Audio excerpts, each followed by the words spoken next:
the sense sphere. You must listen to our demands.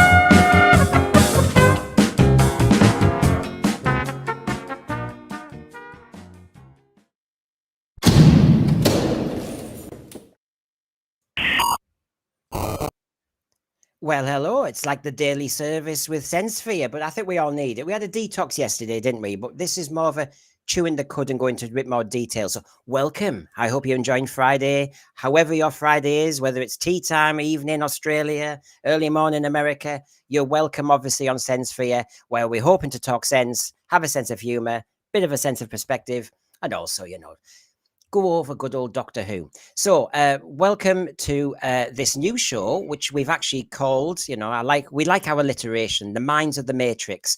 So basically, the essence of this is we're going to really get some of our great Doctor Who brains together, a bit like a matrix repository of all knowledge, and actually hit some of the hot topics of Doctor Who.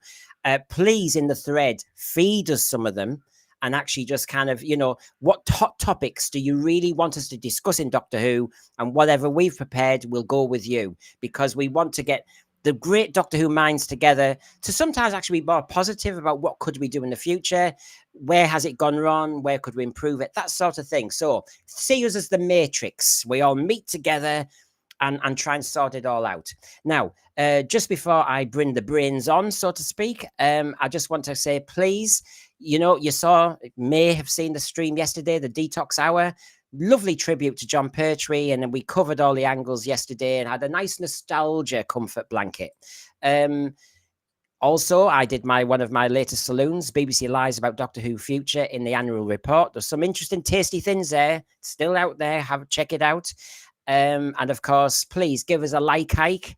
The size of that digit, I think you can do it. You know what to do. Give us a like hike and press on your notifications. And of course, I know where you live. We have you surrounded. Give us a subscription. Come on. You can do it. All these streams. This is our 120th show in 6 months. Come on. So, as you know, my final bit of housekeeping is the best ways to contact the SenseSphere is on X at SenseSphere, or email me in Gmail, sensethesphere@gmail.com. And loads of people are offering themselves as panelists now. So please come and you join in. Okay, here we go. Let's get my GAN on. The minds of the Matrix. They'll feel intimidated by that. Well, I think they're big enough to cope with it. So if you've been watching this channel since the 12th of December, you'll know that I always did this show with John Daly. John Daly is our original panelist, good mate, been busy, but he's back. Here he is. Hiya, John. Yes, I'm still alive. Contrary rumors of my demise were greatly exaggerated. I'm here. Hold on. Yes, I'm here. That's it. Just checking the pulse. People thought I got rid of you. People thought I'd ejected you into an alternative universe. Yes, people thought I'd been ejaculated, and it's not the case. So you tried and failed, but I'm back now, and this time it's personal. Yeah. Well, good to see you back, John. You are. But it's nice to see you be keeping busy while I've been gone. Yeah, I just kept going. A bit like RTD says, I just write another script. Anyway, and here we've got Divine and Dragon, who we all know from recent streams, came up with a whole solution to all the canon mess. And that was a stormer when we did the autopsy, wasn't it, Divine and Dragon? Oh, that was very stimulating. Oh yes. Well, let me just introduce, a few things here. So we've got everything tidied up. You see, we're going to be talking about various things today, and the thread. Give us your topics. We're ready. Oh gosh, the thread's already alive. Hello, hello, hello. Now, when I look at pictures like this, lads, this is the Doctor Who I want. This is the Doctor Who, a Tardis in some precarious position. You're on some kind of space liner, bit of a robot that's a bit clunky. This sort of thing to me is the Doctor Who that I want. And I'll be honest, End of the World offered a whole stream of them there, and you had some amazing imaginations going on. Yeah. I'll have a blobby monster if you're up for it. And and the Doctor, got on with stuff and little adventures. And I just feel as though we're all in this place now where we're going, so where's this program gone?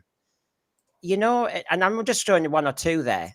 So where do you, right, John, where do you stand now on the Doctor Who you want and the Doctor Who you think we're getting?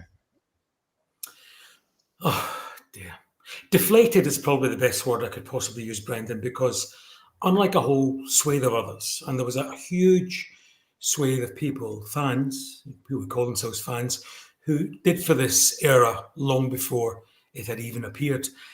Some of them did it with the best of intentions because they were reading, especially closer to premiere, reading the stuff that was being said by Russell Davies and his newest star, Ncuti Gatwa, and that informed what they believed to be what was coming right at them.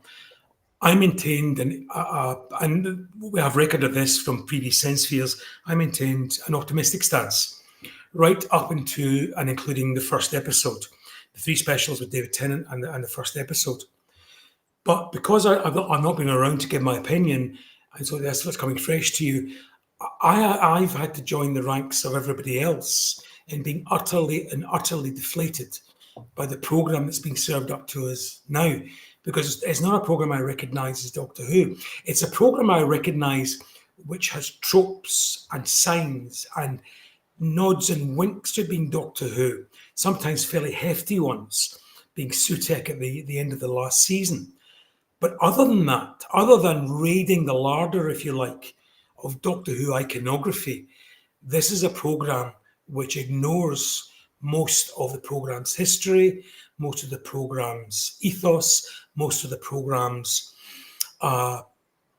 philosophy, and giving us something else and I know a lot of people have said this, but it needs saying again, as a delivery system for a particular message. And my view has always been, if you don't want to produce the Doctor Who that you produced there, Doctor Who not just getting on with Kama, but maybe getting off with her, and a servo robot on the wheel in space, and all this fantastic stuff, including the end of the world. If you don't want to make stuff like that, go and make your own program and leave those of us who want that to get that. So yeah, deflated. Yeah. And we'll chew over, just before I come to Divine and Dragon, this is just our opening gambit because I've got a big hot topic to discuss. Thread, you can be on fire. I'll join you all in the thread in a minute, right? So don't worry, I will come. Hunter Callan, good to see you. The program is now a virtue signaling mess. So obviously agreeing with what John's just been saying. Hello, Divine and Dragon. What your overall little view of where, the type of Doctor Who you would prefer, and are you getting it? Well, I have to concur with John. There is a sense of deflation that occurred after we got deeply into the Gatwa era of the show. This is not Doctor Who, not in a classic sense. My favorite shot that you put up on the screen was of Patrick Troughton and Fraser Hines. That just warms my heart. That's Doctor Who to me. And that's what I want to see more of. But unfortunately, RTD has gone so deeply down the rabbit hole of identity politics that he has sacrificed the canonical narrative and tonal nature of the show. And it's very hard to bring that back under these conditions. So, as we've discussed again and again, we want to see a way to repair the damage and move forward. But the longer this goes on, the harder it becomes, if that makes sense. Yeah, no, and that's why I'm going to come to the first question, lads, and the thread. Well, I'll come to the thread, and then the big question. I'll give you the question now, so you can ruminate. But basically, if you saw the thumbnail for today, the overall one, which is I think the only deal in town. 1 minute I'm doing Rtd'S rambling rhetoric from San Diego or for any blooming magazine he's interviewed in. But my question really today, lads, is the situation with Doctor Who in ruins? Can it be picked up? Because there's another season. We can guess it's probably the same. How far down the line are we going to be? Will we recognize the Doctor? Do we want the Daleks back, or will they be wrecked? There's so many questions out there, and I don't want to lead it. I just want to say, have a think. Is it in tatters? And what can we do?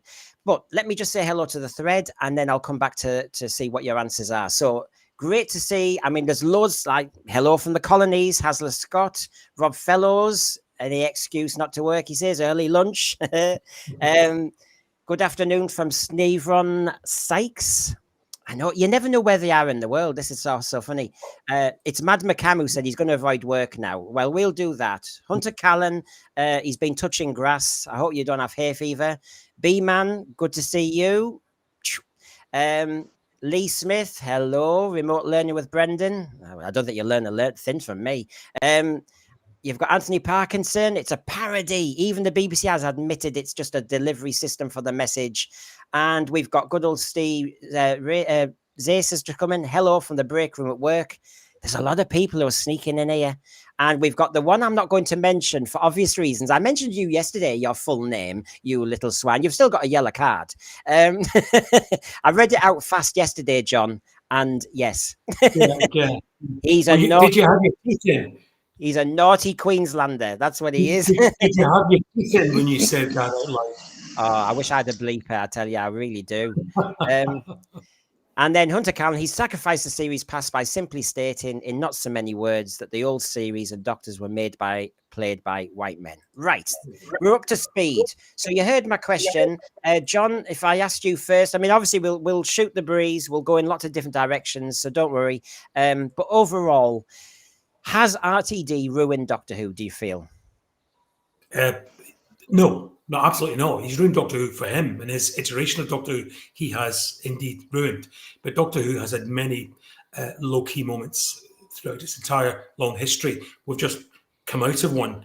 Unfortunately, usually we come out of one mess and go into a period of change and resurrection for the programme, but we'll come out of one mess and straight back into another. So maybe I'll be wrong this time. Maybe it may prove fatal, but I doubt it, because the flexibility of Doctor Who's format means no matter how clawed happy some of the people who have taken it on have been, there's always been room to rescue it. So Doctor Who will survive this. Whether it survives it and carries on in the moment is up for debate. It may well have to go away. Probably best if it went away and regrouped. So, but he certainly hasn't killed it. Absolutely hasn't killed it. People will always remember the best of Doctor Who in the same way that they remember the best of memories. Childhoods, when we were younger, were always sunny. We don't remember the rain. We don't remember the downpours. We don't remember the bad times. We remember when it was sunny. And I think Doctor Who's like that. So the people who are growing up now, many of the fans who only found Doctor Who in 2005 are already talking about that golden era, be it the Matt Smith, David Tennant, whatever it is, and how this iteration of Doctor Who in no way reflects that. So Doctor Who, in coming back in 2005, has already created an iteration of fans who now consider themselves to be not fans anymore of this current shambles of a programme. Those fans will now have children. Those children will hear about their memories, so they'll be right for a turn of Doctor Who when it comes back as it properly is Doctor Who. And that's what happens, unfortunately, when you get someone like Russell T Davies, who probably consider themselves a bit like Gene Roddenberry now in terms of he owns Doctor Who. He's not the creator of Doctor Who. He's the executive producer. He has stewardship of the program, but unfortunately, he surrounded himself, unfortunately, by too many. And let me just say at the beginning, I rate the man. I think he's an excellent writer. I think he did some excellent things with Doctor Who. I loved his finales. I loved his new take on Doctor Who from 2005 to 2010. I love the other work he's done right up to and including the highly political years and years. I enjoyed it thoroughly. So I'm not a naysayer. I'm not an RTD hater. But what I am is thoroughly in recognition of the fact that the only reason this man came back was not able to save the program, but to mold the program and use it as a tool for what he's doing now. And although I don't listen to an awful lot of what he says now, he does, I think he's been quoted recently as saying that storytelling is secondary to the message, that the politics is more important, and using Doctor Who for that. So Doctor Who is a program for young people and children, principally. So if he sees this as a way of moulding a generation of young people and children, that's exactly what he's using with Doctor Who, and he's trashing his own legacy. But what he won't do is trash the memory of Doctor Who, because that will always survive, and survive because it's bigger than one person. Well, I'll see as I come to Divine and Dragon. I was just seeing in the thread, because it is such a live. I mean, John, since you were last on, you'll see our thread. The community is massive now, and it's amazing. I can't keep up half the time. But Julian Gabriel Clark said this, and I'll come to Divine and Dragon for your opinion overall and on this. There has to be a logic and consistency in the writing, even in the fantasy genre. This kid's Saturday morning cartoon approach is losing adult fans. And I just wanted to, as Julian said that, I wanted to throw this up. Which was, you've got Patrick Troughton saying, I believe totally in the possibilities implied in the series. I never thought of it as a fantasy, far from it.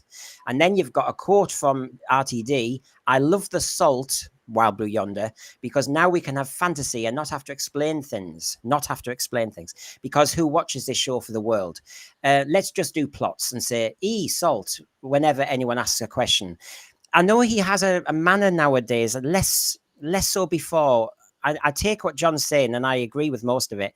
But RTD seems a little bit more flippant in his off-the-cuff remarks. Yeah, anyway, I absolutely. Sorry to interrupt you, Brendan. I agree with that. What do you think he means by, because who watches this show for the world? I'm quite unsure as to what he means. Does he mean real life by that? I don't know. I have to say, he throws up. With Unleashed, he throws up more conundrums, doesn't he? Because if he means real life, he's the one that's constantly bringing real sort of 2024 issues into it and ramming it down everybody's throat. So he wants fantasy. Go total fantasy, but don't introduce the political now, because it's the political now that he's introducing to the program, be it through gender politics, through identity politics, be it through talk about racism, sexism, whatever. These are all very now political stances he's taking. So he's not taking people out of the world.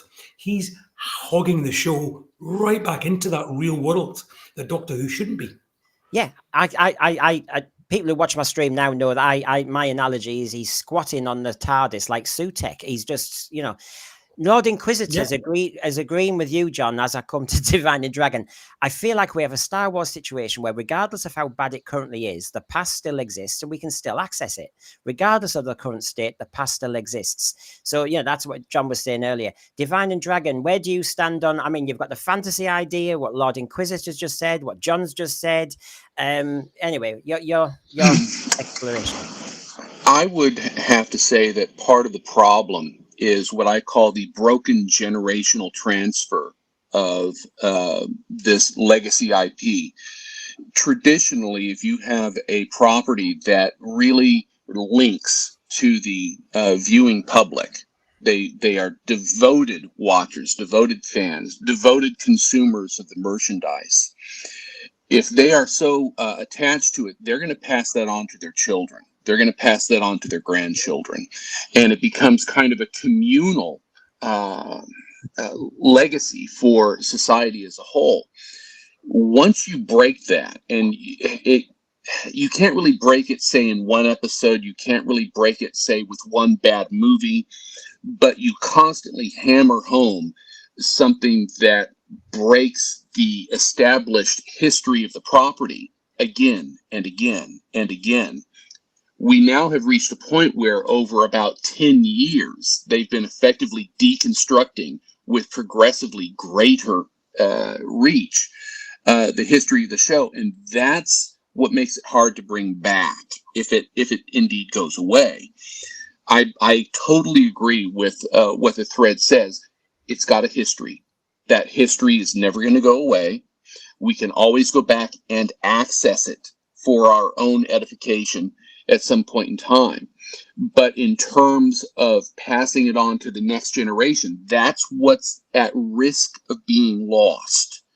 Does anyone remember Flash Gordon? Does anyone remember Buck Rogers? So here we have some science fiction cliffhanger serials that were popular in the 30s and 40s. The day eventually came when it became passé. We might remember the titles, but as a general rule, the population isn't clamoring for more of those. A window of time closed on them.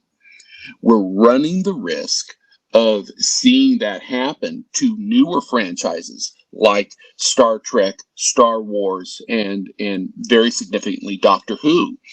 What happens when you have young people, someone who was, say, 25 years old now, they were 15 when the series started to go into decline, and for them, their memories of the show are all now becoming progressively more negative.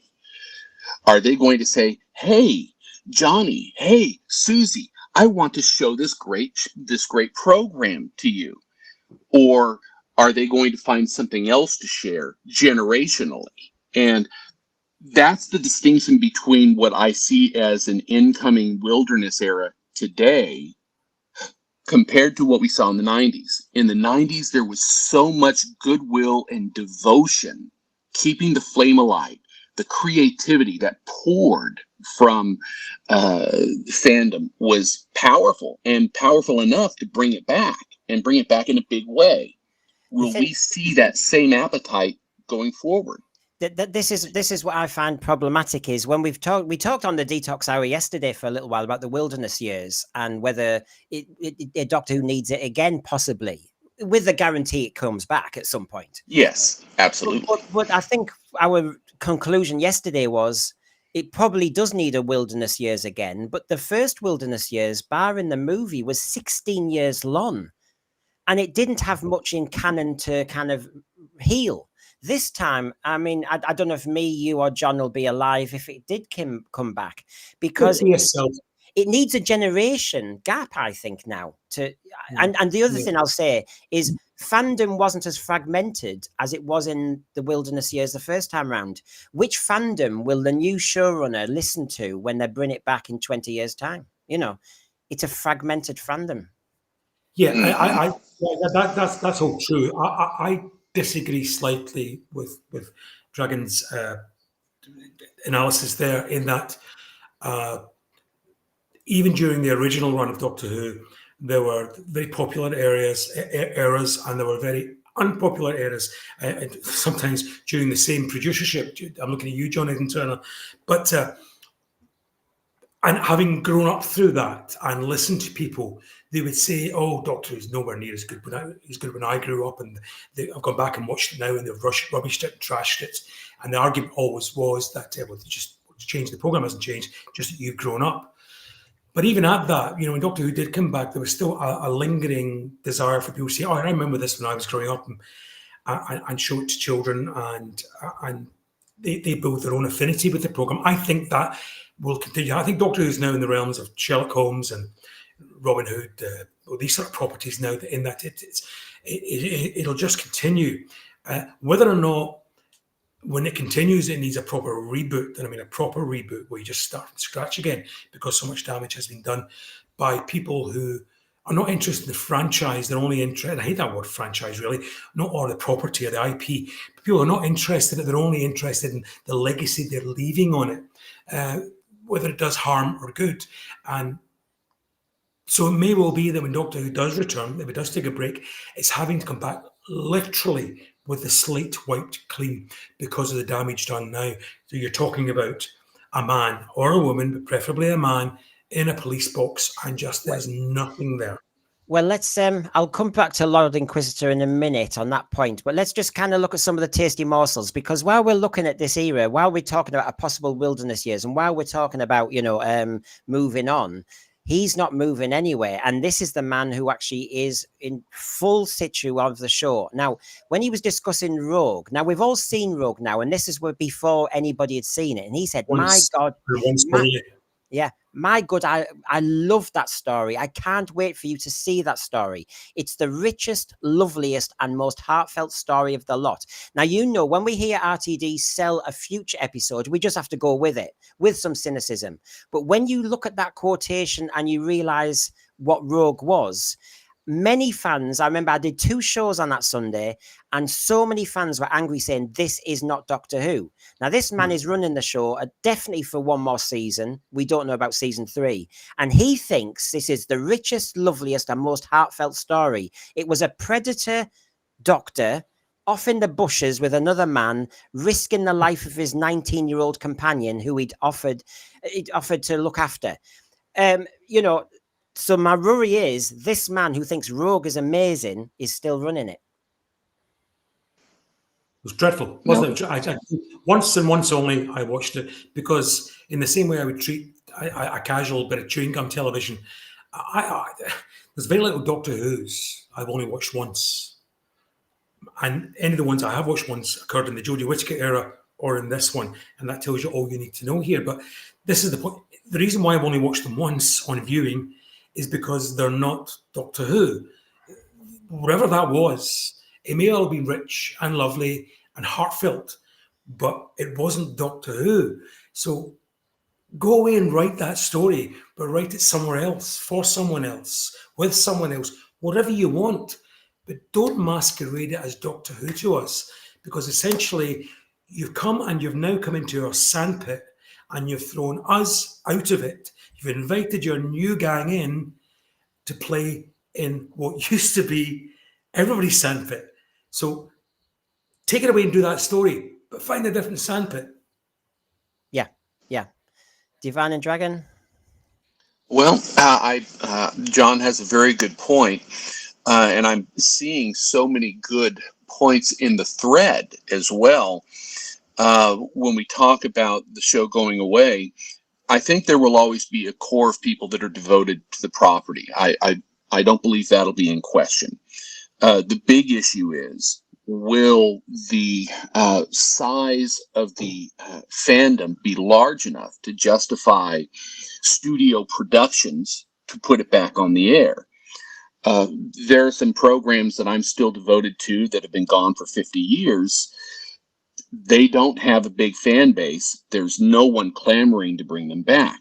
That doesn't mean that new stories can't be added and created. Obviously, I've had fun throwing some ideas out there to Brendan in the thread previously. But will it be large enough to bring back a good sizable portion of the audience? Will studios want to make an investment? I know that some people say that a wilderness era has to go 20 years. Some say 5 years is enough.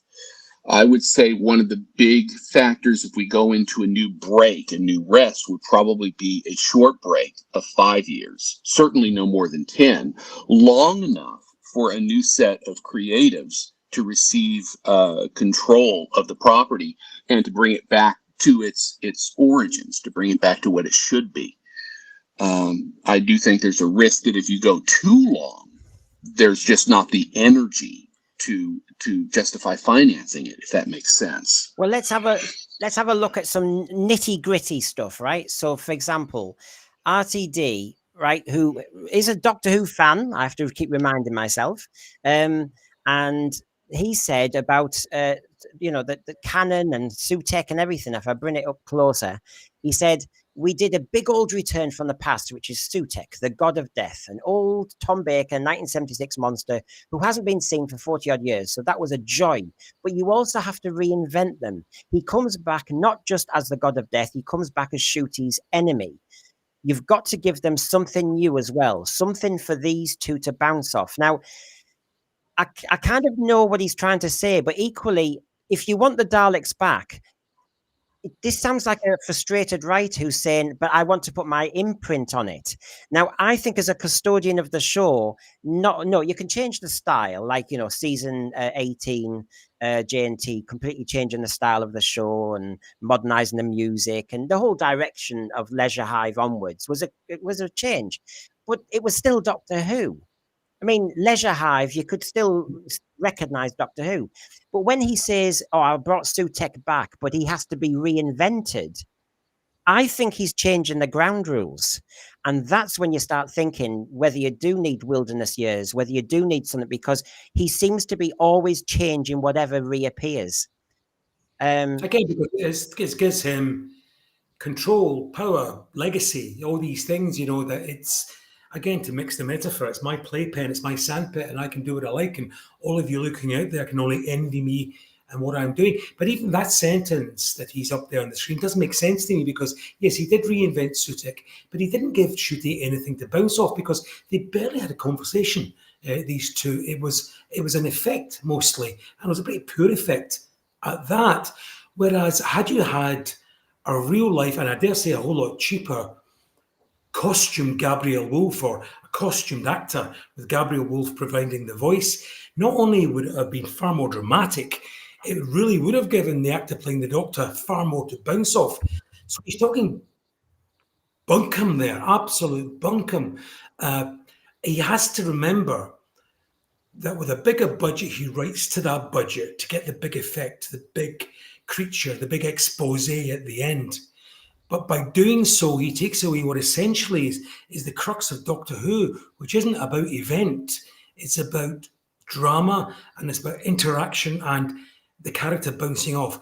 Whether it's the Doctor and Davros, the Doctor and Sutek, the Doctor and Azal and the demons, whatever it is, that's the face-off. And that costs next to nothing. He can write that. He's proven he can write that. So, leaving all the virtue signalling and delivery of the message stuff aside, the big budget just allows him to be lazy, because he can have the big effect and not worry about the interaction between the Doctor and that big effect. If he genuinely wanted Ncuti Gatwa to bounce off someone, he could have written that, but he didn't, because there was, in that last episode, there was barely anything. He had Ncuti wandering around in a monk's outfit looking for a spoon. Where was the big face-off with Sutek? Oh, that's so good. That is so good, John. And actually, you brought to mind something that this resonates with. I don't know if you two remember Star Trek V, The Final Frontier. It basically was William Shatner's bid to direct a story for Star Trek back in 1989, after the big successes Leonard Nimoy had with Wrath of Khan and Search for Spock. And his idea was to find God. We're going to go on a search for God. And Leonard Nimoy had cautioned him, saying, you realize that you're not going to be able to find God. Everyone's got a different interpretation. So whatever is discovered is going to be a letdown. And Shatner's response was, I have this great vision for this great effects-laden finale that's just going to blow everyone away. And for me as a viewer, when I heard that idea, no wonder it didn't work, because he was actually going to rely on the effects to impress the audience and not the story itself. That was a big misfire, maybe a miscalculation on his part. And if we look at what On pointed out, he's got a wonderful to do incredible effects, but it's being squandered because it's as though the effects are the story. The effects are not supposed to be the story. You know what drama looks like. You know how tension is built. You know how compelling a character can be. And RTD is not providing that with what he's produced over the last year. Now, we said yesterday, when we were talking off stream, we were talking about the fact that, have we reached a point in writing, in never mind just Doctor Who, but I am including RTD in this, who I, like John, have respected. We've hit a style of writing in Doctor Who and the media where it's diminishing. Sorry, I'll start again. The value is lower. People are being condescended to. The concepts are not there. It's not science fiction. It's space opera at best. Are we hitting the limitations of RTD as a science fiction writer? Because I'm not seeing concepts. And what we were saying yesterday, Divine and Dragon, was the point that science fiction fans tend to be quite intellectual. They do want the concepts. They do want the hypothesis. And we're not being given that. We're being given soap opera, which is when we start to hit the LGBT thing. We get the family set up. We get the family arc. The Ruby Sunday wants to find a mam. Whole narrative arc in Doctor Who. I'd prefer the key to time than I want to find my mam, for God's sake. So what we were saying was the 8-year-olds, when I was watching Genesis of the Daleks, were getting better served with quality dialogue, quality characterization, quality writing. I've just done 2 Malcolm Hulk streams, for example, and could go to town on that. So what I'm saying is, has RTD hit his limit, his intellectual limit? Because his idea is really to say, I'll do a soap opera arc rather than I need to explore a concept to feed the science fiction audience. John, what do you think? Yeah, well, I hands up. I'm not a great science fiction fan, which is why I like Doctor Who, because I never really saw Doctor Who as science fiction as such. The Star Treks and Star Wars and all that sort of stuff tend to leave me cold. I leave that to my other half. Doctor Who was always unique. Doctor Who didn't, although it was categorized as science fiction, it was bigger than that. It was bigger than just that. But what it had, and you're right in what you said, Brendan, it had good concepts. So it could be good. It could be very high concept, and at the same point, it could be very low art in that we could just have a sort of a slasher fest. I'm looking at you, Horror of Fang Rock, and some very high concept ideas, and like in the Leisure Hive and Tachyonics and all this sort of stuff going on. But the thing about Doctor Who was it wasn't set in a spaceship. It wasn't set in the future. It was set everywhere and anywhere, and that's what always appealed to me. And I think that's the beauty of the programme now. But unfortunately now, in terms of Russell Davies, whether or not we agree he's exhausted himself with Doctor Who, and I tend to think yes, he has, and he probably had done even before he came back. I think he knew that himself, and that gives the game away slightly about why he came back. He came back to use Doctor Who as a delivery system for the politics he wants to imbue the next generation with. So yes, he's done with that. But that doesn't mean he's done as a writer. He can take that, and a lot of Russell Davies' politics I happen to side with. Not all of them, but a whole swathe of them. But I know when I go and watch Years and Years, or I go and watch It's a Sin or Queer as Folk, I know what I'm buying into there.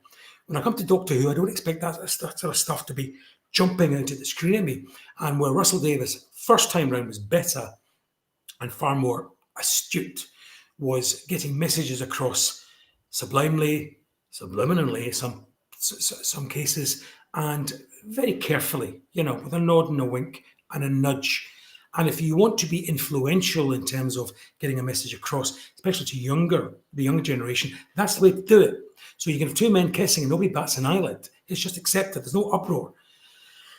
But you have a whole episode where the Doctor's chasing another man, and not only is it the wrong thing to do, you're writing it in the wrong programme. So there's a whole clash going on here with what he wants to write and the programme he's writing for.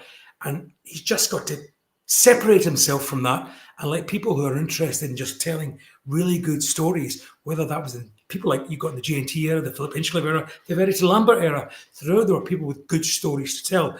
And we just have to go back to that. People to think, the limitless scope of Doctor Who is open to me here. And I would like to do this, and I'd like you to do that, and let's bring in the other. That's where it's at. I know there's already glib statements, but that's essentially what Doctor Who is. So I'm not really looking for high concept sci-fi. I'm just looking for good stories well told, not necessarily with a big budget.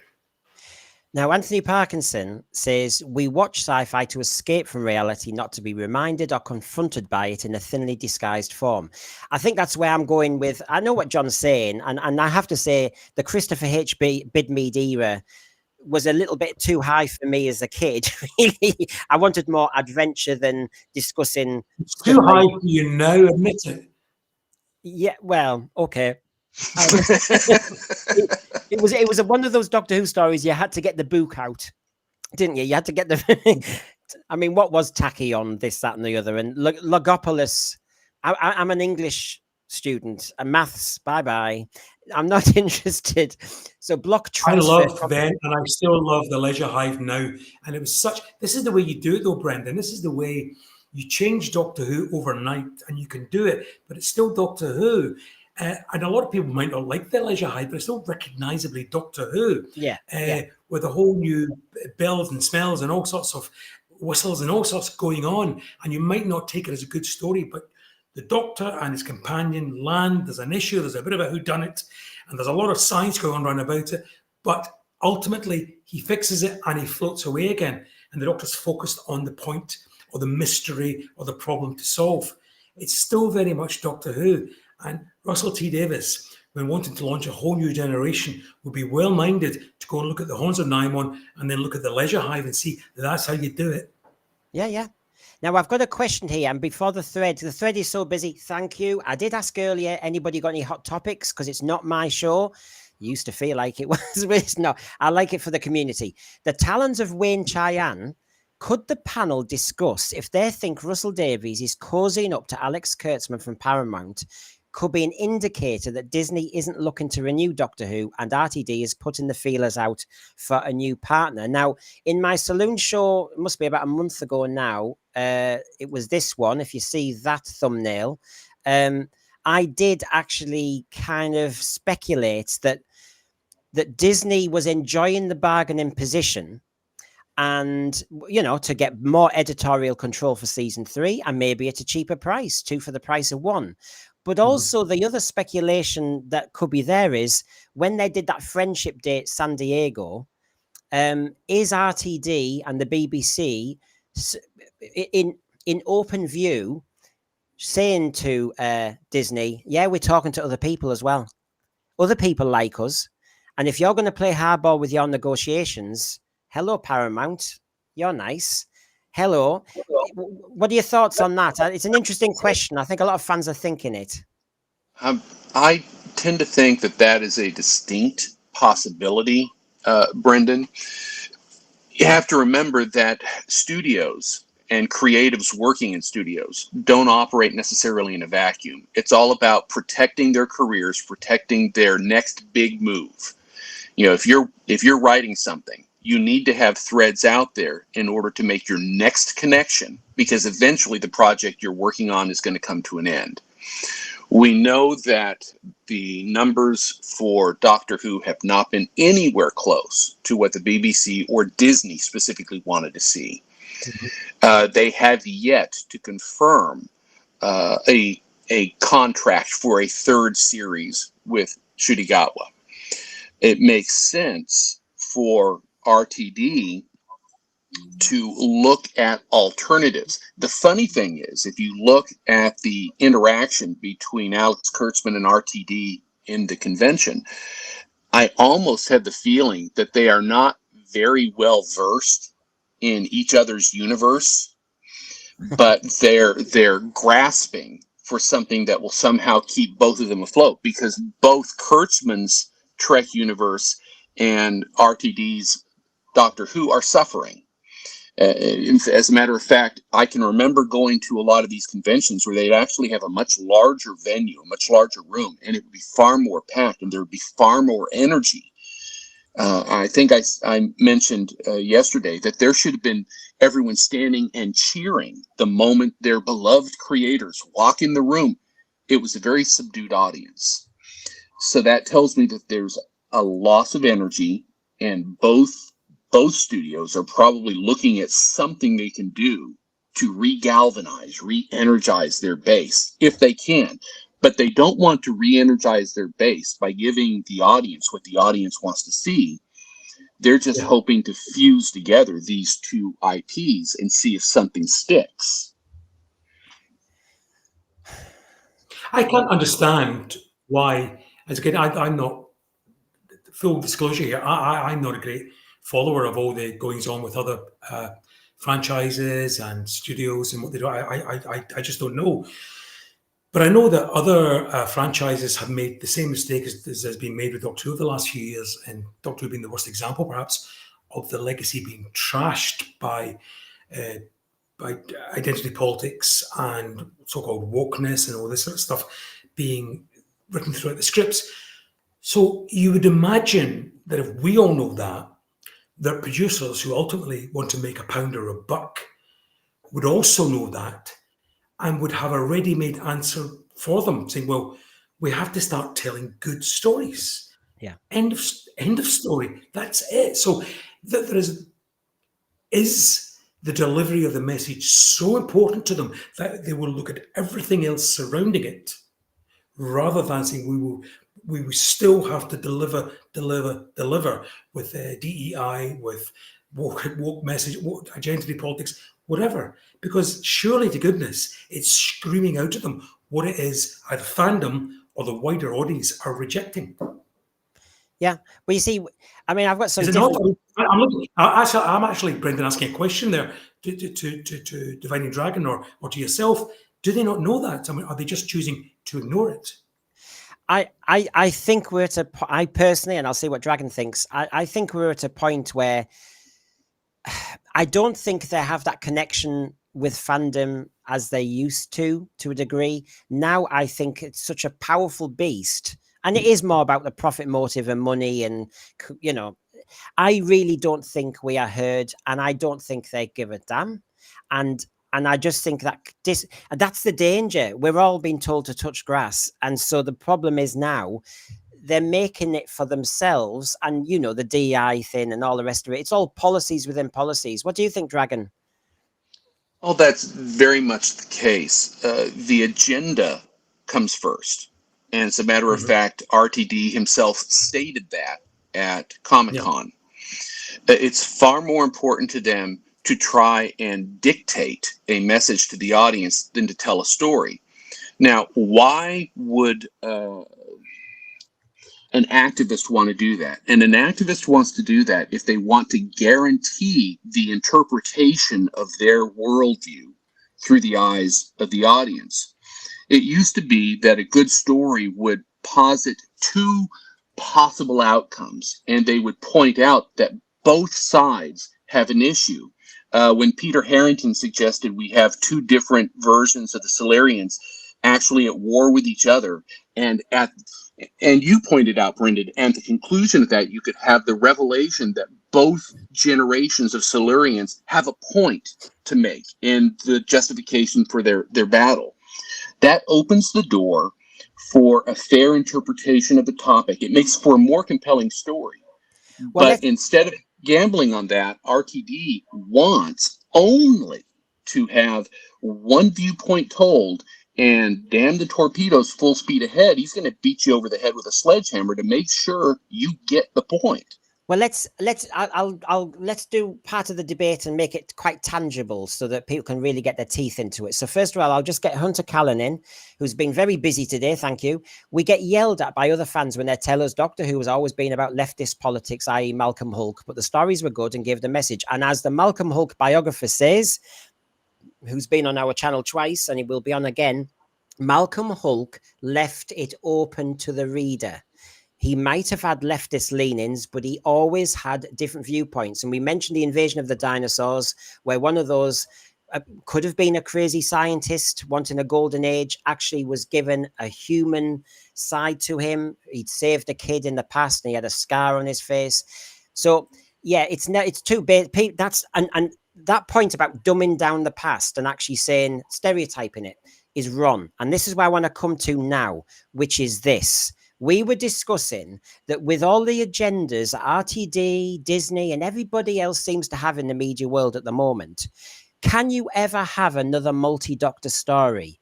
Because we saw with Thrice Upon a Time that when the first Doctor was presented to a new audience, he was a misogynist. And I fear a 5 Doctors in the future, a Day of the Doctor in the future. I really fear that any of our old precious Doctors, however they're represented, Remember, good old Rtd San Diego said he might CGI it.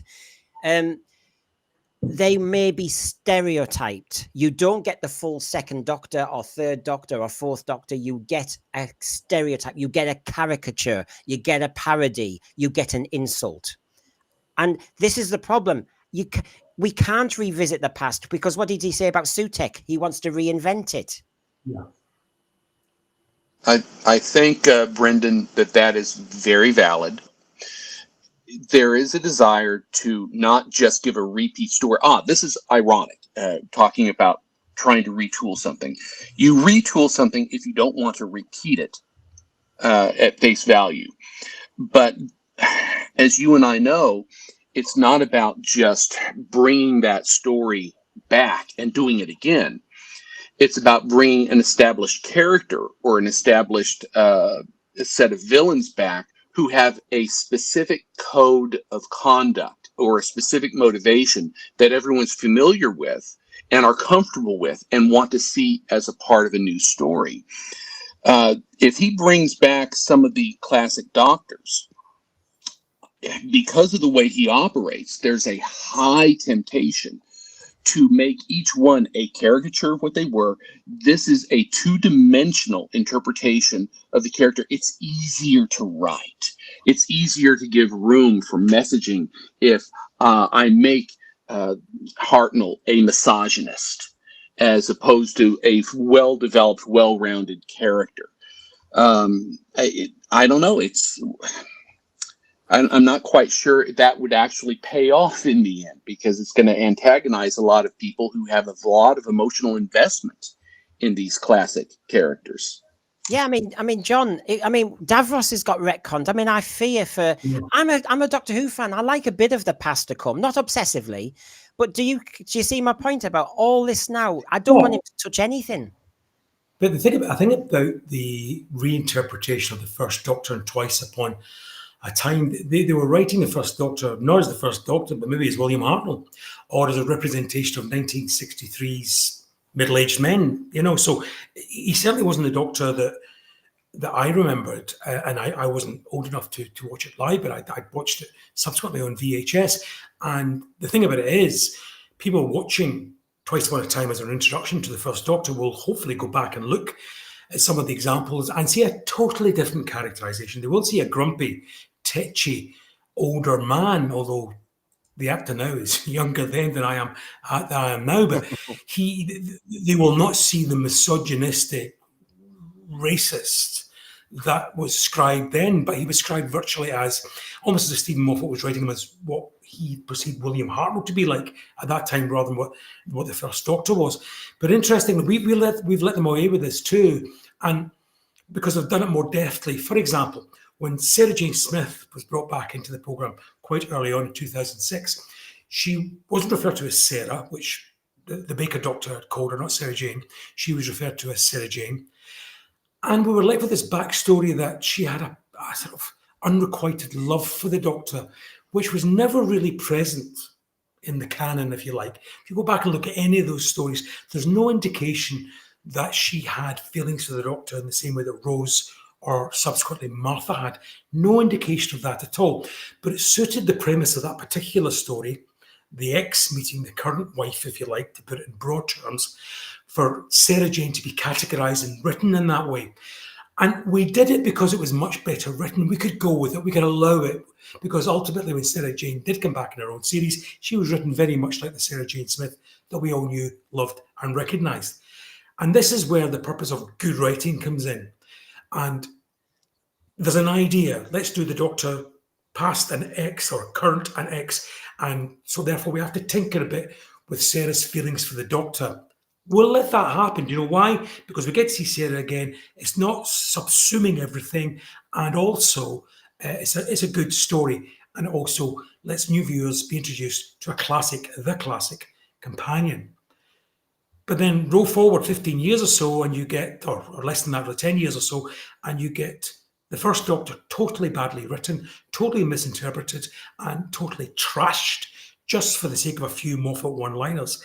That's the way not to do it. And unfortunately, I agree with you, Brendan, that had we if we do have a multi-Doctor Who story now, it may well that Baker will represent drug taking 70s, and that Davies will recommend, sort of a frustrated early 80s, anti-gay, whatever, because of AIDS. Who knows? I could go down all sorts of rabbit holes here.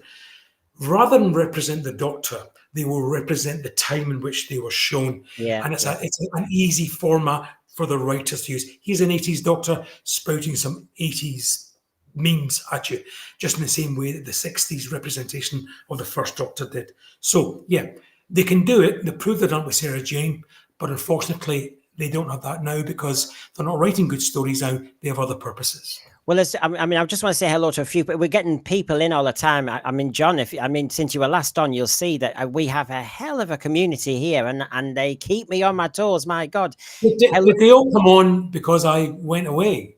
Well, we'll soon test. If I do a show tomorrow, and if they don't come back, I know it's you. No,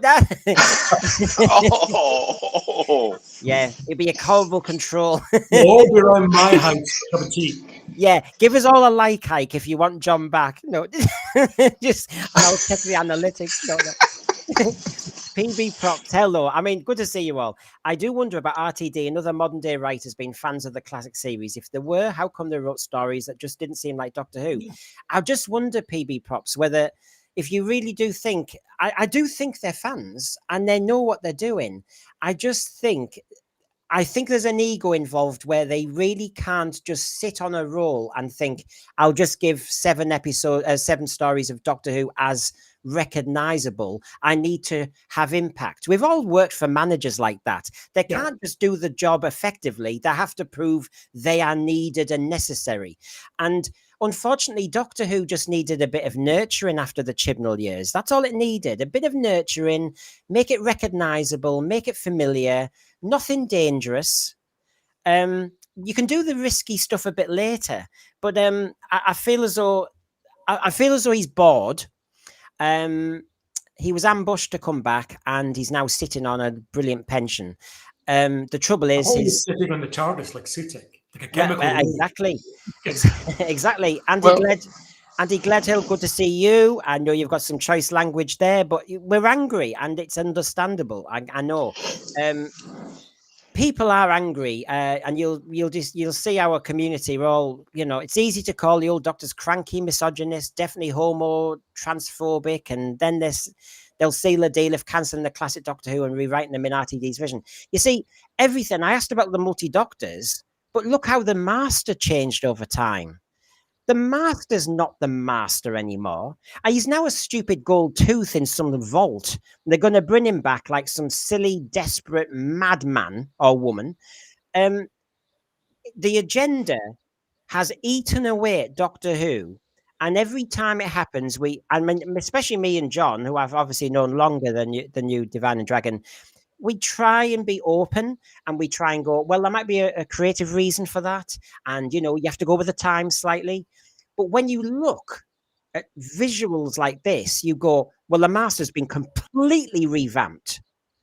The Doctor, between Doctor 1 and Doctor 15, completely revamped. The TARDIS doesn't even function like the TARDIS used to. The sonic screwdriver, Davros, you could go on. And then when I fear an old Master or an old Doctor reappearing, or Davros reappearing, or the Daleks reappearing, or the Cyber them, you just think, I don't want him to touch the show at all. The trouble is, he's producing season 2 and all. But coming back to your point in another way, John, don't you think this we are roughly the same age, and the point is, the 70s has been dismissed by the media lovies as some strange time. That I adored the 70s. They were a great time. They make it sound as though we were all kind of love thy neighbor, racist, mad people. It wasn't. We were litter pickers. We were litter pickers. We were wombles. We were quite bothered about the planet. We were saving the electricity. We were all very aware. Why do this mob now seem to think they're very aware us lot were in the dark ages? Stop stereotyping. And I just find even in programs and characterization, they are dumbing down the past and disrespecting the past and actually showing their ignorance of it. Yeah, that very much is the case. Yeah, sorry, Divine. It's okay, John. Go ahead, John. No, Well, I was going to say. Oh, sorry, on you go. Go on, Dragon. I was about to say if you look at the desire to send a message, you can only consider yourself the elite, the best, the most informed, if you can somehow denigrate those who came before you. So the idea is today, now, we are awakened. Everyone is aware of how good they can be. Anyone that was alive and walking the earth in 2000 has to be something of a troglodyte, a Neanderthal. They don't have the awareness because we are that much better. So anytime there's a tendency to go back and revisit classic heroes, classic villains, classic narratives, they're going to be repurposed to share the narrative. And as a matter of fact, John, you may not be familiar with a lot of the franchises, but one of the problems they have is the girl boss or the Mary Sue, a character that comes in at the top of their game better than every other preceding hero in that franchise. Mm-hmm. And part of the way these characters are propped up is by deconstructing their predecessors in order to send that message. And it's that same kind of psychology. Current Who is obviously better than anything that we have ever done before because we're going to point out how wrong everyone was to have a different set of values or worldviews in preceding generations. And that's a way to antagonize a good block of your fan base. And, interestingly, I would always think that if the current generation were so good and innovative, why aren't they inventing their own franchises? Why are they having to dig back to the past and resurrect it? You know, why? If we were all that much of troglodytes, living cave dwellers, why are they going back, unearthing and having to change? We'd be Doctor Who, Star Trek, Ghostbusters, Wonder Woman, whoever it was. Why? Just invent your own and show us how clever you are. Oh, Mike. Oh, John, that is so profound. Yeah. Yes, absolutely. Shall we park his point for a second and let it register? Because that's the very, very beauty of it. You've just nailed it, John, which is they all say they're risk takers in the media world. I mean, I've got quotes that RTD says, "I love risk. I live on risk, darling." If you are really into the risk-taking game, go and come up with your own sci-fi story with its woke agenda with a female lead, because I think that's what you want, is a female lead. What you've done is you've kind of sat on the fence and given us a male character with, well, I don't know what he's given us, but basically, I think, John, your point is spot on, which is they are cowards. They are cowards. They are creative cowards. They will not pitch their wagon in something that hasn't got a 60-year history. But remember, Brendan, this extends not only into drama, science fiction, whatever, even into light entertainment and game shows and whatever it is. They are resurrecting everything from the past and looking to the past for inspiration in order to resurrect something. Everything, even any new iteration of reality show has its root. The Traitors, which everybody seems to think highly of, is just an amalgamation of Big Brother and I'm a Celebrity, in terms of getting people to do tasks and then all sort of squaring off to each other behind the scenes. So there's nothing new in this so-called generation of innovators. The problem nowadays, unfortunately, I'm not slagging off the current younger generation, because when you're young, you've got every opportunity to be bold and be brassy and think nobody's done it as good as you. Unfortunately, the world is so connected now that we all have to listen to this now in a way that the generation who were in their 40s, 50s and 60s when we were young didn't have to listen to us. We could all sit around a pub table and solve the problems of the world without having to impose it on them. Now they have social media, they have the internet, and they're running the show in terms of the entertainment industry. Or if they don't, then they're the ears of those who do. And that's unfortunately for us, we have to listen and put up with this. Pity the person, man or woman, who doesn't always listen to the older and wiser head. generally speaking, that's a wise thing to do. Yeah. Now, you can see I've got 3 pictures here, and they're linking with what the thread is saying. So I want to kind of bounce around, as I promised I would. Hasler Scott, good to see you. You were in our early doors. There's a big difference between meaning and message. The classic shows had meaning. Modern stuff has message, as dictated by the creative's narcissism. The meaning is so shallow now. And just before we comment, Paul Richards, good to see you. RTD said he's aiming Doctor Who at the TikTok generation, which is alarming. And Andy Gladhill models the classic era had political stories, yes, but woke, no. And you can see on the screen there, I've got just 3 examples. The Doomsday Weapon, obviously, colony in space, hits some of the agenda that Shooty and RTD are into now. You know, colonization and that sort of thing, and how evil it all is. It was all there, but it was all done in a much more nuanced way. And actually, you weren't shown one side was evil and one side was good. You were given choice again. You had the mutants, a slightly more clunky one, but again, you had the idea. Yes, the 70s were doing it and the 60s were doing it.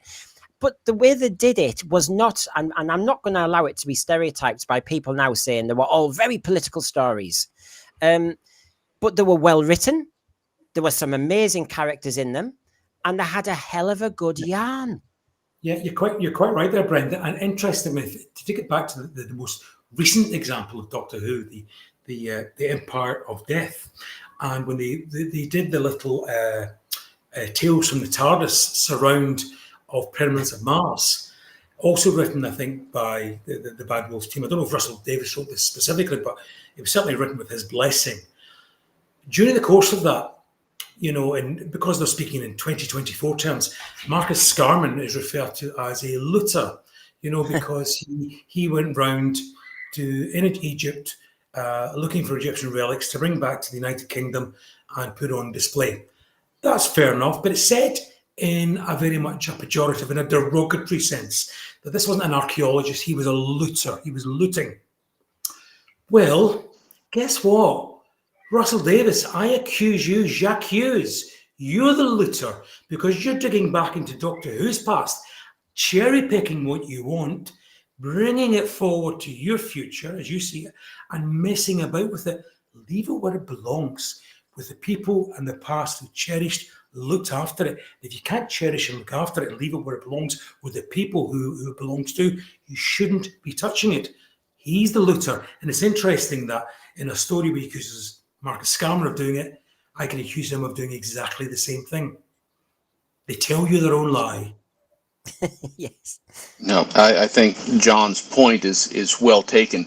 They are looting the past, mining it for their own purposes, and they aren't treating it with the integrity that it deserves. But a good question, of course, is why do they keep doing this? Why do they not create their own product? And I think part of it is they want to guarantee, or the studios want to guarantee.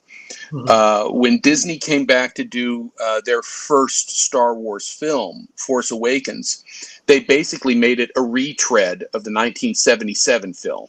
They created a girl boss, yes, but beat for beat, it was virtually the same story. They weren't willing to take risks and create something different at that time. And anytime we create a science fiction or fantasy property and put it on the screen, it's going to take a lot of money, generally speaking. And the studios are so chary of doing something original that they want to just retread something that was a winner before. How many times have they tried to reboot or redo the Terminator or Alien? And it's like the same story beat for beat unfolding. They aren't giving us something original or a natural extension of the original property. And that's kind of what RTD is doing here. He's actually mining material from the classic era, but he's not being loyal to it. He's repurposing it to his intent. So he's boring in many ways the audience that should be captured by it, and he's antagonizing the classic audience that was familiar with what these properties were before he got his hands on them. Yeah, he's not a good custodian. No. Yeah, The whole Davros thing, it just stinks, doesn't it? You think about Davros, anybody can access Davros in his chair, in his life support system. And if they want to be offended by it, they can be offended by it. So come fast forward to now. If they want to represent a villain like Davros, invent one for yourself. Leave Davros be. Come fast forward to the Daleks of today. Have a new type of character. Because effectively Davros became neither. That's effectively what they made Davros in that Children in Need sketch. But Davros exists as a character both on television, in comics, in books. So he's still there to offend. So I don't understand why a modern representation of Davros should have to change so as apparently not to offend. Just create something new. Just create something different. Just create something of your own. Well, we were saying this with everything, and this is what I mean. It's whatever their agenda is, but what they're doing is changing it. And look at the Silurians there, and I mention them because you all know they were in the Christmas trailer for the Christmas episode in clothes. They've been humanized as they were under Stephen Moffat. I'm not applauding Stephen Moffat on this one. We all talk about Malcolm Hulke and the Cave Monsters and the Silurian 7-episoder, and they were naked. They were basically an ancient species. That light there wasn't like in Warriors of the Deep just to show who was talking. They were actually, it was there for a reason. It was a kind of psychokinetic thing. They were very strange. They had very kind of reptile eyes. They were different, but they were respected by the Doctor. And it was a very clever political story, actually. And look at what they've become. In the latest trailer, they were a waiter. I mean, what are we doing? I mean, and this is what I mean. When he talks about cultural appropriation, John, he's appropriated somebody else's idea, Malcolm Hulke's idea, the Silurians, and he's now turned them into a cheapo Star Trek villain. Yes, yeah. And isn't that amazing? He can't see that. He can't see that. Of course he can. He chooses not to. That's the difference. The Silurians, related, but as created by Chris Chibnall in that Moffat era story, were just basically infantilizing by creating Aruba lesbians. That's basically what he's doing there. Yes. But that's just what it is, And I won't even go anywhere near tongues. And of course, they end up being some cheap. I mean, and the Silurians in the Stephen Moffat era, and the point you've just made that there was a kind of lesbian joke. Fine. I'm fine with lesbian, gay, and all the rest of it. But it was a cheap joke, as you know, and that joke is a kind of another curveball in Doctor Who where we've turned, where basically it's much more sexual. There's sexual innuendo. There's romanticization going on. It's soap opera. We're getting bogged down into the reeds of who's related to who's doing what.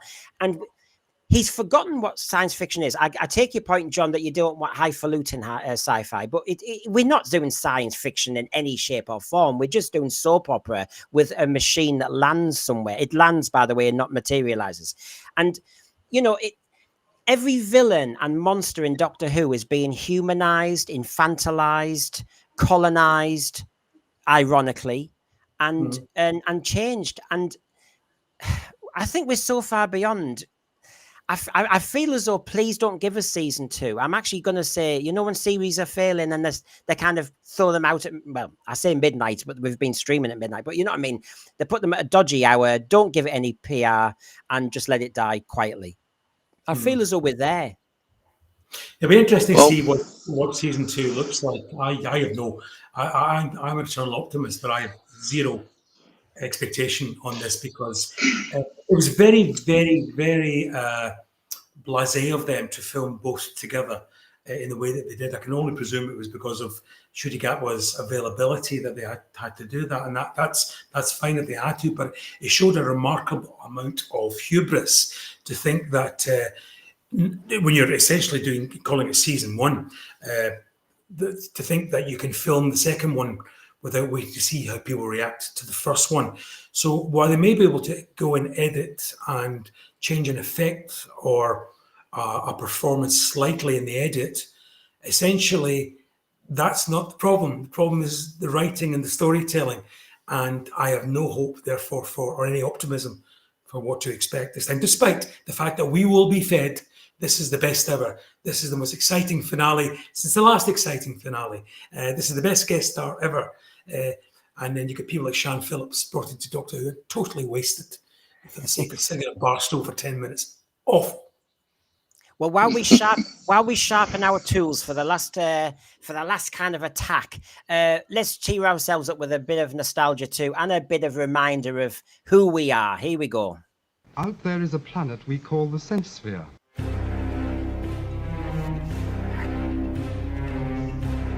Area has been prepared for you on the Sense Sphere. We're heading straight for it. It's a Sense Sphere. So Earthmen have visited the Sense Sphere.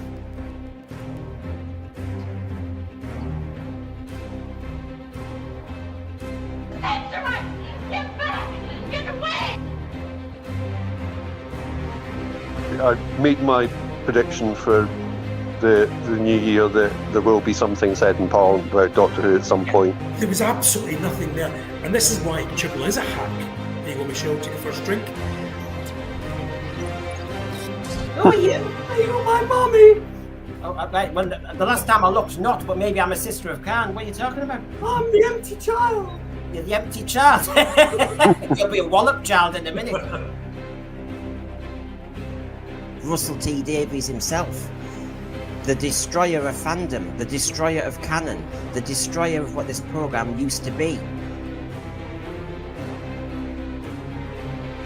I'm supposed to be on my own as a time agent. Yeah, I know. I'll have to keep my... There might be spying for Bad Wolf or Disney Plus. Please like and subscribe to Sense Sphere. I'm going to place in a miniature care home. What the hell's that on your head? He's just... Have you seen this? What was that on your head? Can you see that? Is it caramel? It's my Logopolitan brain. You're pretending to be a Logopolitan? Dear God. But how do we get down to this Sense Sphere?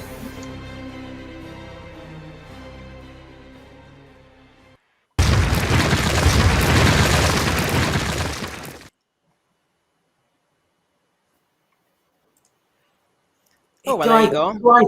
Hold on. Do I get repeat fees? Sorry? Do I get repeat fees? Sorry, I can't hear you. Your reception's awful. Shocking. My agent will be in touch. Oh my God.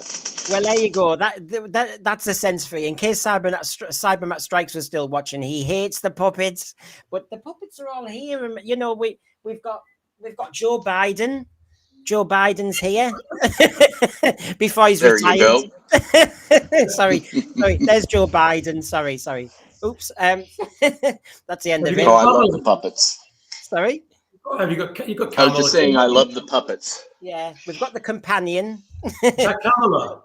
She needs saving. She's always kind of in some terrible predicament. Yeah. She could be Kamala, couldn't she? Obviously, we've got Wokey. He's the one who lectures us on present day wokedom. And then, of course, we've got our iconic Nobby the Nobot. There he is.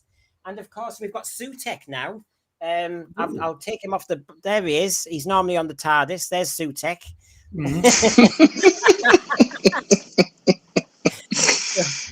There you go. We've all got a Sutek. That's right. There you go. There's Sutek. Do you know, you can't go anywhere. But yeah, let's have a laugh for a moment. But let's think of all the farce. Just as long as there's a moment. I feel like, what's it, Long John Silver, you know. Yeah, I know. I feel as though I've got a bird crap on my shoulder. So, I mean, honestly, I'm trying to think of the most stupid stories to do with Sutek sitting on the TARDIS. I remember the I can't say it now, even after that clip. Logopolis, when they shrank the TARDIS, and what was Sutek sat there going, "This is fine. I'm happy with this." I mean, what about when in one of my secret kind of private pleasures of Doctor Who, Creature from the Pit? Not for the reasons you're thinking, naughty. Nothing to do with, I mean, I can't imagine what you're thinking I'm thinking. So I won't actually mention it at all. There you go. No, nothing to do with that at all. But you know, near the end in episode 4, good old Doctor Who special effects and that, when he had to spin the star or something that was coming. Remember, he had to create a shield. I'll have to watch it again, but you know what I mean. There was all that going on, and then it broke, and the TARDIS couldn't cope, and then it was heading for the TARDIS, and Sutekh was just sat on the top, going, "Yeah, I'll take a hit." Wait a minute, hold on. What about Frontios, when the whole thing split up into pieces and didn't exist anymore? With Sutekh's, Sutekh's just been about to flush, getting off the chemical toilet that is the TARDIS, and before he knows it, he's splintered to the four corners of Frontios. Yep, split personality he was. That was what he was. Kaklud, who was one of our panelists, RTD is a Muppet, so bring on your puppet. I know we can fight puppets with puppets. Anthony Parkinson, RTD knew I it'd bomb, so filming 2 at once means the money is comfortably resting in his account. Mark Jones agrees with you, John. What about Frontius when the TARDIS was torn apart? But William agrees with me on the creature from the pit with a plot and characters straight out of Clark Ashton Smith. And you know what? Maybe I like High Camp. I love Lady Adrasta and all that stuff, no, go away, no. And I loved all that. Cybermat Strikes, who obviously is watching this under duress because he can't stand the puppets. The Big Bang was a bugger for Sutekh. Lord Inquisitor, the only good thing about the new era is the amount of jokes that have been made about Sutekh being sat on the TARDIS. I know I'm trying to think of some other stories. I mean, when Captain Jack ran and held onto the TARDIS in between episodes, he was hugging the appendage or the leg or something of Sutekh, who's trying to kick him off. I hope Sutekh wasn't going at the time, if you know what I mean. Well, yeah. But the other joke is, John, that when we had Survival with the cat people, the cheaters. Yes. Well, a dog and a cat don't mix, do they? So there's a hidden episode that we need to see where Sutekh was fighting off the cats. Wasn't the TARDIS also destroyed in Father's Day? Yes, it was. I remember that moment when Chris Eccleston runs into the TARDIS and it's just doors, isn't it? But Sutekh could have said, shh. And yes, Hunter Callan. You see, this is the stupidity. RTD on a whim. E-Space.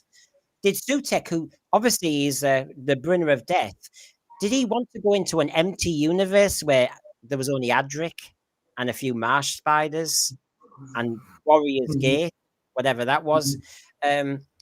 Castrovalva, I thought he might have been zapped during Castrovalva, Sutekh. I mean, this is the point. We're not nerds. We're not freaks.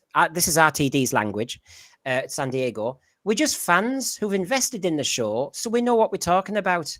And this nonsense is real nonsense, and it wrecks the whole point of the show.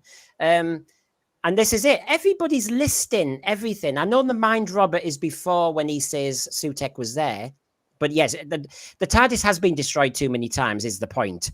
Horns of Nymon, where he had to disassemble the TARDIS. Yep. There was also the time when the TARDIS became a person. Well, that is going to be so complicated. What was Sutekh up to then? Yeah. It just goes on and on. Where was she hiding Sutekh at that point? Where was she? Well, you don't want to know where she was hiding Sutekh. No, I don't want to know either. But mind you, I tell you what, her bum did look big in that. Yeah, and now we know why the TARDIS is so quiet for so often, because very busy. Entertaining, I think, is the word. Sutekh wasn't even trapped in the vortex. It was a time corridor. Yes, we watched Pyramids of Mars and we read the book. Yes, RTD, I think, has been so flippant and lazy. He knows his Pyramids of Mars, but he hasn't really, really. Because the sandpit, the playpen, it's his at the moment, and he can do what he likes as far as he's concerned. And you, and Divining Dragon, and me, and all the guys and gals in the chat, we can all go whistle. He doesn't care. I think that's it, John. He doesn't care, and it goes back to what you both said. It's lazy writing.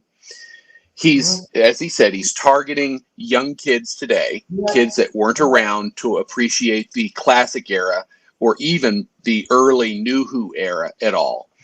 So it's safe to write something without explaining any of these things. Maybe there's a narrative tool by which he could explain how Sutekh was actually fused in some way with the TARDIS, and you can make the story work. He wasn't willing to go that one step, and you can usually create it with a single line, and he would not do that. I used to do that. I mean, look at these. I'm not saying your name. I'll rescind your yellow card next show, Moppy.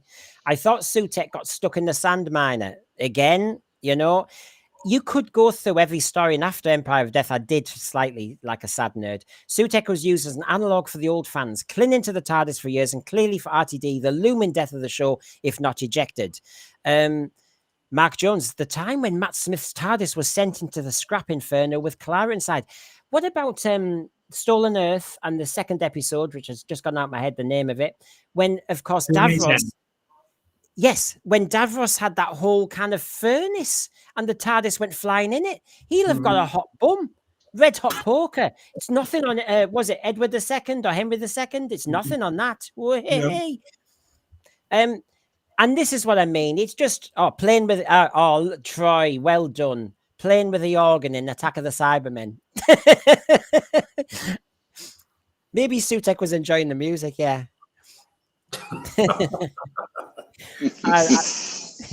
This is the point. Let's laugh, because honestly, it is just it.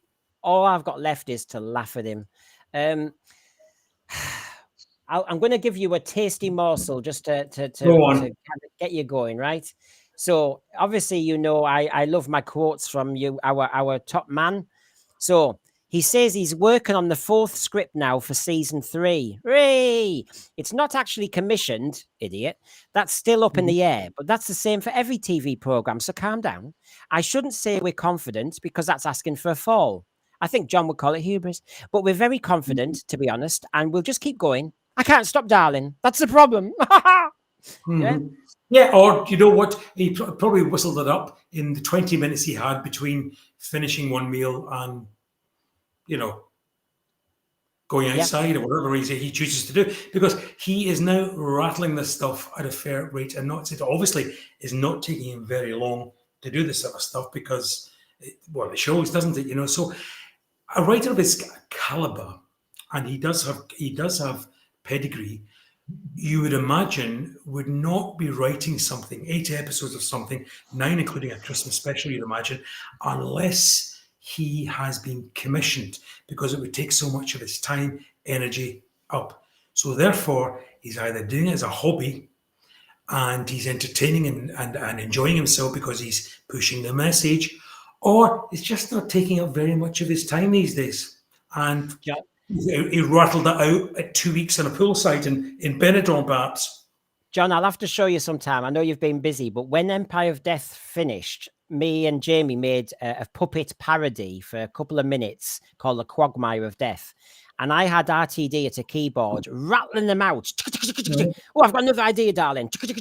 When I did that first stream with Hugh, when we looked at the documentary on RTD, he said in that documentary, remember that was November 2023, and he said he'd already done stuff for 2026 cliffhanger, that's season 3 cliffhanger, and he said, I was in the car this morning, I was thinking of this, and I rattled it out, and I'm thinking, that's just too fast.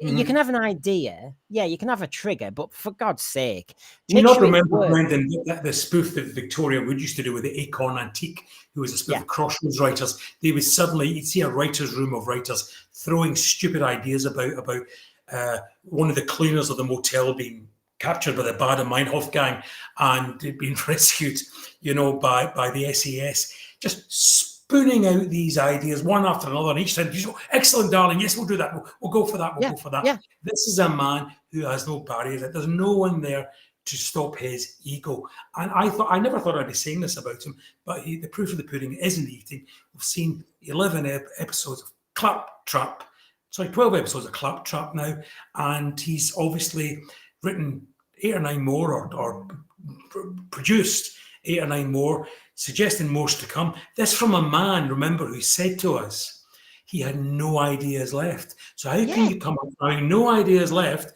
and being bereft in that you couldn't write for Moffat and you couldn't write for Chibnall?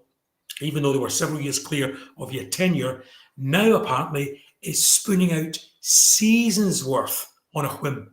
And what's the logic? I mean, I've got what the final quote up here. We're calling it season 1. It's brand new. Well, so is every blooming season of Doctor Who. I mean, talk about the bleeding obvious. It's got its own energy. And I'm an old fan, and the series still carries all that heritage of the past. Nothing's been rebooted. Nothing's been rewritten. I thought you said you were reinventing. The other thing we learn about Rtd'S, he says one thing one day and one thing the other, and he cannot be consistent. It's the same joyous, fantastic show. Lads, I'm going to ask you this and the thread, and then we're going to finish. When he said season 1, you know, I think it's for the American market. Season 1, it's not a reboot, but it's kind of a fresh start. And I don't want the actors now to be thinking of the old actors. I want them to push forward. And then he uses in season 1 that, well, before that, the toy maker.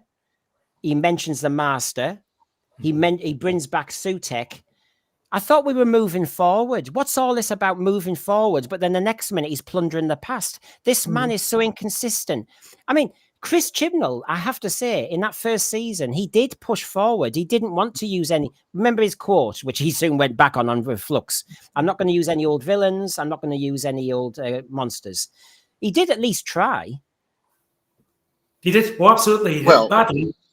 Do you know why he was bad at it? He was a hack. That's why. But never would I think I'd say the same about Russell T. Davies. Yes, he is. And he lied to us. And he says he lies. He's following the Moffat thing. But this is the complete and utter dishonesty of the people in charge of Doctor Who now, in that they're producing what they're calling season 1. They're giving us what they consider a new iteration of the Doctor, an emotional Doctor, a gay Doctor, a Doctor of colour, all these things.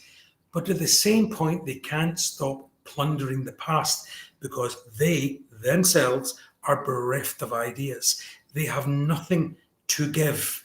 They must always go and loot the past in order to, if you like, sort of vouchsafe to verify their present. It's about time that these people, and by these people, the R.T. Davies and Bad Wolf and all the people that are producing the show now, well done, good for you. Go and produce your stuff and make it your stuff. And unless you can produce Doctor Who and make it like Doctor Who, whether it's Doctor Who from the 60s, 70s, 80s or noughties, I don't care. That was Doctor Who. But unless you can produce that, leave it alone. Just leave it be. And as I come to Divine and Dragon for final words of what he was thinking, I've just got the final things on the thread as well. Paul Richards, and I'll paraphrase you as well, Paul Richards, because you're saying, yeah, David Tennant was brought back as well. I missed that one on, you know, it was supposed to be New Who. But yes, it's brand spanking new because, of course, old Who wore trousers. New Who wears undies. It's all very, very new. Lee Smith here. RTD2 thinks any random thought that pops into his head is gold. I know, as he goes, but I love this one, Rob Fellows. Season 3, spoilers, here we go. Wait, breaking news for the Sense Sphere. The Tardis now has its own disco nightclub, light in decor by the Vardens, staffed by Mavellans. Yeah. Yeah. So, Divine and Dragon, what your final thoughts on our friend RTD? Well, it all comes back to hypocrisy. You know, one of the things that's very common. We're going to fight intolerance by being intolerant ourselves. We are going to make something fresh and move forward by going back and mining everything out of the past. So there's this almost schizophrenic approach, both in the narratives he creates and in the promotion he does for the show, where he's not really sincere. He's saying whatever, or writing whatever is expedient at the moment. And it's gotten very tired because the audience is very aware of this. And my gosh, if he had any credibility 5 years ago, he has squandered it more than once. So I don't know where he can go from here. Yeah, well, hopefully the Sense Sphere can move forward, and the ratings haven't tanked because we've brought John Daly back. Because John, I've been wanting to move forward. You know, like I'm like RTD. I want to take the Sense Sphere forward. You know, and having you reappear I mean, is this a bit indulgent?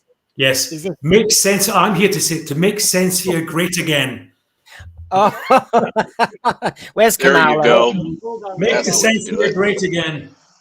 Oh no, you won't. That's Kamala. Kamala's here now. Hold on. No. So, Oh my goodness. well, it's been great to have you back, John, and hopefully it will be. It won't be the only time, but great to have you back, John, and hope you're well. Good to be back. And you are the original, so to speak. Yes, I am. Yes. Yeah, I know. Yeah. One of a kind. I will. I promise not to leave it 6 months this time. I mean, the sad thing was that the interesting was that Doctor Who was gone for 2 years, and the minute it came back, I vanished. So there was loads to talk about. I was away talking to myself, but the real story behind John's disappearance was the Space Babies just finished him off. He kind of gave Space Babies a chance and then left the channel completely. Oh, I was shamed into oblivion. Oh, it happened to the best of us. Dan Hadley had the same issue, didn't he? Hey, you give it a chance. I mean, and that was the beauty of the Sensory. And I will still say it. We had Michelle on, who also was kind of grading it fairly well, but she's had that journey too. John, I know, and we're not happy to say this, are we? We're not happy to say this is where we are. No, absolutely not. No. Absolutely not. So, Well, I think, Brendan, the point is the consistency of everyone's response, whether someone came in with very low expectations or high expectations. Most people seem to have come to roughly the same conclusion. It just took them different periods of time to get there. Yeah. And I'll end on, it's been a fantastic thread today, whether you're in lunch hours, sat in bed, I don't know what you're doing, but there, Rob Fellows, you have to watch these streams twice, once for the panel and once to read all chat's excellent comments. Yeah, well, that's a compliment to the thread, I have to say, and a compliment to my panelists. So I've enjoyed it both. Detox yesterday, this today. Thank you, my two colleagues here, my two friends, and goodbye for now. Bye-bye.